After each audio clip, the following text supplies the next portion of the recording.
বাড়িতে থাকা গমের আটা দিয়ে যে এত সুন্দর একটা মিষ্টি বানানো যায়, একবার খেলে বারবার খেতে ইচ্ছা করবে। একবার বানালে অনেক দিন পর্যন্ত এটাকে সংগ্রহ করে রাখা যায়। যদি বাড়িতে বানান অবশ্যই কমেন্টে জানাবে টেস্টটা কেমন লাগলো। নমস্কার বন্ধুরা, বৈশাখীর রকমারি রান্নায় সবাইকে জানাই স্বাগত। এখানে একটা ফ্রাই প্যানের মধ্যে একটা কাপ মেপে 2 কাপ আমি গমের আটা নিয়ে নিয়েছি। আটাটা গ্যাস জেলে লো ফ্লেমে ভালোভাবে ভাজতে হবে। প্রথমে শুকনো ফ্রাই প্যানের মধ্যেই ভাজছি। এটা লক্ষ্য রাখতে হবে যেন পুড়ে না যায় আটাটা, ভালোভাবে নাড়তে হবে। আর এখানে আমি 50 গ্রাম মতন ঘি দিয়ে দিয়েছি। ঘিটা দিয়ে আটার সাথে ভালো করে মিশিয়ে দিচ্ছি। আবারও একটু দিলাম, দিয়ে ভালোভাবে মিশিয়ে দিতে হবে। আমি এখানে 2 কাপ আটার পরিমাণে 50 গ্রামের একটু বেশি ঘি দিয়েছি। ঘিটা দিয়েও ভালোভাবে ভাজছি। গ্যাসটা কিন্তু হাই ফ্লেম করলে হবে না, লো ফ্লেমে একটু সময় ধরে ভালো করে ভাজতে হবে। ভাজতে ভাজতে আটার মধ্যে থেকে খুব সুন্দর একটা গন্ধ বার হবে। এর মানে আটাটা খুব সুন্দরভাবে ভাজা হয়ে গেছে। এখন একটা অন্য পাত্রের মধ্যে নামিয়ে নিচ্ছি। বন্ধুরা, ভিডিওটা যদি ভালো লাগে লাইক ও শেয়ার করতে ভুলবে না, আর চ্যানেলটিকে সাবস্ক্রাইব করে পাশে থেকো। এই মিষ্টির টেস্টটা খুবই সুন্দর হয়।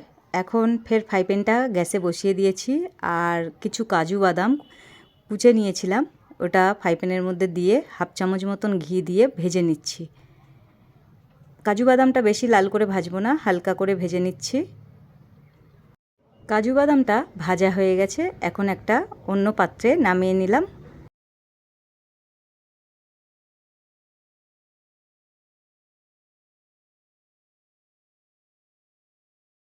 এখন ফ্রাই প্যানের মধ্যে যে কাপ মেপে আটা নিয়েছিলাম সেই কাপ মেপে 2 কাপ চিনি নিয়েছি আর 1/2 কাপ জল দিয়ে দিলাম। চিনির সাথে ভালো করে জলটাকে মিশিয়ে দিয়ে একটা সিরাপ বানাতে হবে, আর ভালো করে নাড়তে হবে যাতে তলাটা না বসে হয়। এখন 4-5টা এলাচ গুঁড়ো করে দিয়ে দিয়েছি, দিয়ে আবারও নাড়তে থাকছি। চিনির সিরাপটা এখন তৈরি হয়ে গেছে। এখন হাতের মধ্যে একটু সিরাপ নিয়ে দেখুন তার কেটে যাচ্ছে হালকা হালকা, এটা তার মানে রেডি। আর আটাটাও সুন্দর করে ভেজে রেখেছি, হাতের মধ্যে মুঠো হয়ে যাচ্ছে, ঠিক এইরকম ভাজতে হবে। আর সিরাপের মধ্যে 1/2 চালা লেবু দিয়ে দিচ্ছি। লেবুটা দেওয়ার কারণ সিরাপটা তাড়াতাড়ি যাতে না জমে যায় সেই জন্য দেওয়া, আর সুন্দর একটা গন্ধ আসে। ভালোভাবে মিশিয়ে দিলাম সিরাপের মধ্যে লেবুর রসটা। এখন আটাটা দিয়ে দিচ্ছি, দিয়ে ভালো করে মিশিয়ে দেব এই সিরাপের মধ্যে, যাতে দলা না পাকিয়ে যায় সেই দিকে লক্ষ্য রাখতে হবে।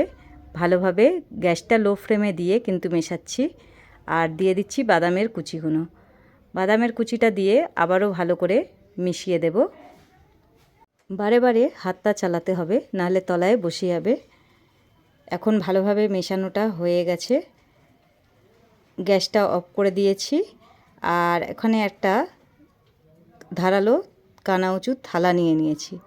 এই থালার মধ্যে 1/2 চামচ ঘি দিয়ে ভালো করে থালার মধ্যে মিশিয়ে দিলাম, আর এই থালার মধ্যেই ঢেলে দিলাম।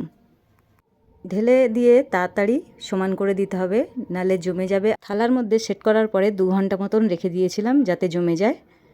2 ঘন্টা পরে এটাকে পিস করে কেটে নিচ্ছি।